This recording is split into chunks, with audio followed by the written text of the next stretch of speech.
Hi viewers, అందరికీ నమస్కారం. Welcome to Sravya's recipes. అయ్యండి, ఇవాళ మన రెసిపీ పచ్చి అరటికాయ పెసరపప్పు కూర. అయితే ఈ రెసిపీ ఎలా చేయాలనేది చూద్దామా. ఇక ప్రాసెస్ స్టార్ట్ చేద్దామా అండి. కుక్కర్ పెట్టుకొని ఆయిల్ పోసుకోండి. ముందుగా పెసరపప్పు ఇట్లా కొంచెం గిన్నెలో నానబెట్టుకొని ఉంచుకోండి.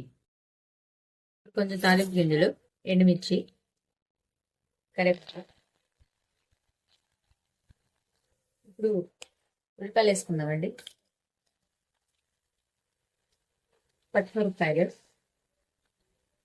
కాసేపు వేగని వెళ్ళండి. ఇదిగోండి, ఇప్పుడు మనం తరుపుకున్న అరటికాయ ముక్కలు వస్తున్నాయి. ఇప్పుడు నానబెట్టుకున్న పెసరపప్పు వేసుకుందామండి. కొంచెం పసుపు, మంచిగా కలుపుకుందామండి. మొత్తం కూడా కలుపుకుందాం మంచిగా. కుక్కర్ ఉడికేది కాబట్టి కాసేపు ఇలా వేయించుకుందామండి. కాసేపు అట్లానే ఉంచుకుందాము. ఉడికింది వేరు, కాసేపు పొయ్యి మీద వేగినట్టు వేరు కాబట్టి కాసేపు వేయించుకున్న తర్వాత నీళ్లు పోసి మళ్ళీ ఉడకబెట్టుకుందామండి. కూరకు సరిపడా ఉప్పు వేసుకోండి.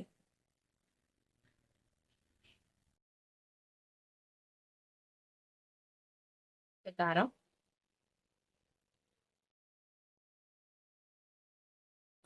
మంచిగా కలుపుకుందామండి.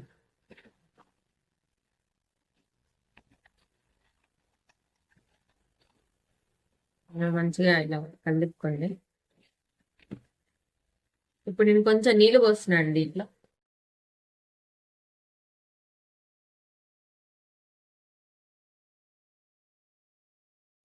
కుక్కర్ కాబట్టి కొంచెం చాలండి, ఎక్కువ అక్కర్లేదు నీళ్ళు.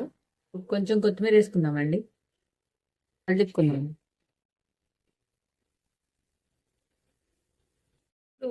ఇలా మూత పెట్టి ఒక 2 విజిల్స్ 3 విజిల్స్ రాణించుకోండి. చూసుకోండి, 2 విజిల్స్ సరిపోతాయండి. కాకపోతే రాకపోతే ఇంకొకటి రాణించుకోండి. చూడండి, మంచిగా ఉడికిపోయిందండి. ఇప్పుడు ఒక బౌల్లోకి తీసుకుందాం.